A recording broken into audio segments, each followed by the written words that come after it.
Обращаюсь ко всем, кто занял опустевшие ингушские села. Наш народ в изгнании.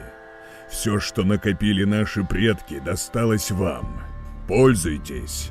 Бог с вами, раз так получилось в этом проклятом государстве. Но мой народ вернется домой. Обязательно вернется. Помните это. И для вас, чужаков, я издаю декреты. Могилы не трогайте. Пусть мертвые спят до судного дня. Наши башни, склепы, святилища не трогайте. Пусть прошлое спит до возвращения нашего народа. Не подвергайте хуле наш народ. Ни на бумаге, ни на языке. Он не может вам сейчас ответить словом за слово. Будете каяться. На нас, ингушских абреков, не доносите. Мы ходим по своей земле.